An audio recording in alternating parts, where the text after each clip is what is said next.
Well, I'm Chris Donaldson, CEO of Outback Goldfields. We just put out a bit of an update on the company, and I thought it'd be good to speak to that a little bit. I'm joined with Craig Parry, our chairman, and he can talk a little bit about the history of the projects. Craig, thanks for coming on and doing a little update with us, but maybe talk a bit about the properties and your long history in the Goldfields. Yeah, sure. Thanks, Chris. Thanks for the opportunity. So of course we're in the Victorian Ballarat Bendigo Goldfields, one of the most prolific producing areas for gold in all of history. I think over 80 million ounces produced from that district. So a phenomenal place to be. For me personally, though, a little bit of unfinished business. Just before I moved to Canada in 2015, Crocodile Gold, the major shareholder there, a friend of mine, Mike Comboy, was looking to crystallise his position in the company, and I looked at taking over the entire company myself at that particular point in time, and of course I was the underbidder to the fellas from Newmarket, Doug and Blaine. Of course, they managed to secure the project. Within 6 weeks of buying Fosterville Mine, they made a massive discovery there, that Swan Zone, which until recently has been the very best gold producer on the planet, producing a huge amount of gold at very, very low cash cost. So that my trajectory would have been a little bit different had I managed to get hold of the project. And of course that then went into Kirkland Lake, where Eric Sprott made over $1 billion on that particular trade. So an incredible story. For me personally, a little bit of unfinished business. So when the opportunity came up to get back involved in this most prolific of gold districts on the planet, we jumped at the opportunity, of course. We had the great fortune of you joining us as well at that particular point in time, and we've been there exploring ever since. I think you've heard me say it a million times before, but the way I rank and prioritise exploration projects and areas is based on size of the prize, cost of the test, chance of success. Well, we're surrounded, even within a few kilometres of our project, multi-million ounce gold deposits. So we know the size of the prize is there. There's gold mineralisation dripping all across our project area. So chance of success, of course, very, very high. And can't wait to see some of the drill results come out of the program we're working on at the moment. And cost of the test, we're in a very well-known, easy to access gold mining exploration camp. And so the cost of testing our targets relatively lower than it would be in other jurisdictions. And of course, I think 11 million we raised last year, you've managed to make last a very long time because of that cost of the test opportunity or advantage that we've got in that district. So look, I think that it's a fantastic place to be exploring. I think our chances of discovery very, very high. So happy with how it's going. Yeah, well, I guess it's been exactly 1 year that I came on. It's been a busy year. We started off raising the money. We did that non-brokered, and a lot of that was due to people following you and people following me in our careers before. We raised the money, we completed the acquisition, and brought on, I guess 40% of our shareholders are Australian now from the transaction. But I think what I'm most proud of is the team we put together.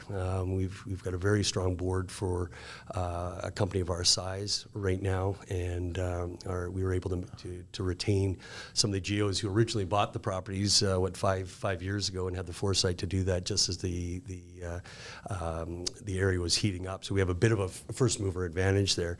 There have been some starts and stops, though. I had expected to put out this update in June. In fact, if you remember, we put out a press release saying we were ramping up, and then 2 days later everything was shut down in Australia. But here we are, and we saved money over the summer, so that's the one positive on it. And now we're rolling. So we're focused on Ewangrun, and specifically in and around the historic Golden Jacket mine. So that was 250 gram per ton mine. And as in the case with other companies in the area, what we're doing is we've been doing some diamond drilling underneath. I think we've completed 10 holes now. The goal of that is really to understand the structure, probably I would say 80% of that, and we might get a little lucky if we hit something on that. But we are seeing some good quartz veining, so I think we're on track on that. So we've sent a number of the core off for assays, and we're now backing it up with a RAB program, so that we've got about a 200 hole program plan. I think we've done 70 of them, and we're looking for the trace elements there, and specifically some arsenic. So it'll be interesting to see how that turns out, and that'll help us guide when we go back and start drilling again. So that'll be the next 3 or 4 months. So some pretty good news flow, hopefully steady news flow coming out.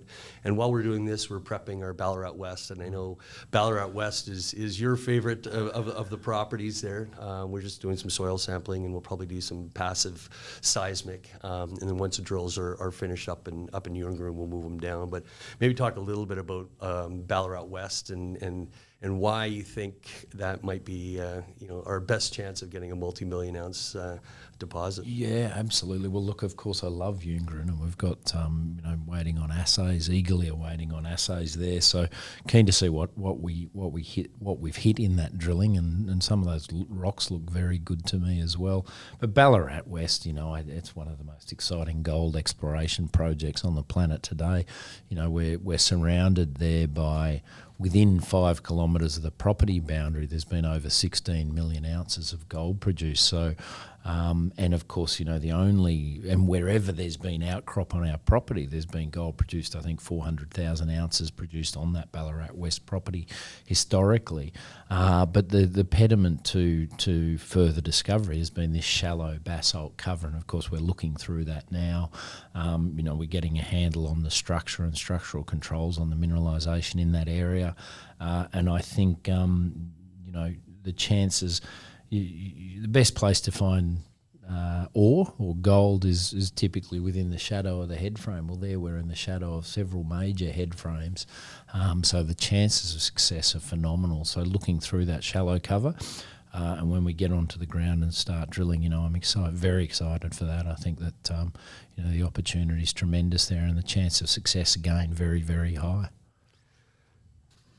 Well, given where we're at, it's been a tougher summer, but we certainly have a lot of plans. What do you think of Oz or Outback Goldfields here as an investment? As an investment, yeah, personally, I suppose. And I know you were buying in the market yesterday. Yes, yeah. I bought some stock yesterday. I love the price we're at. It's we're down in bargain territory, sub 20 million market cap for all of some of the best gold exploration ground on the planet. What an opportunity. So yeah, I've been buying with my ears pinned back. And I suppose the things that I look for personally in an investment, you've got to have the right projects, the right people running them, which I think we do. I think you're doing an incredible job there, and we've got a brilliant team. So projects, people, and then the value proposition, I suppose, and given where we're at in terms of having such a fantastic land position in a very strong district at a sub 20 million market cap, that underpins the value. We can't go much lower.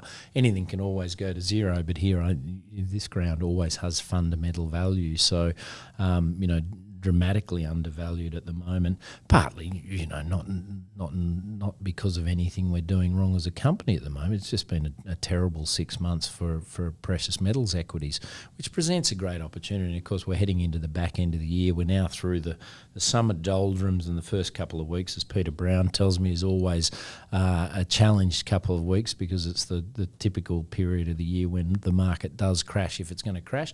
Well, we're now through that. So going into the back end of the year, I think extraordinary buying opportunity. We're well cashed up. I think we've got plenty of cash to complete the work programs that we've got ahead of us for the next 6 months, so we're not going to be raising money anytime soon. So the only way to get into the story is to buy on market. We've seen others in Victoria, particularly TSX listed companies like E79. When they've hit mineralisation, you've seen dramatic runs up in share price, and I think at any given moment we're on the verge of something like that, putting out good drill results that see that run. So I think it's the best time in the history of the company to be buying the stock, and that's why I've been buying, and I'll continue to. I agree. I picked up some shares this week as well. So thanks for joining us. It was good to get a little bit of an update. And if anybody wants to reach out, we're happy to chat with you. info@outbackgoldfields.com, or we're pretty active on Twitter, outback_GF. Thank you. Thanks, Chris.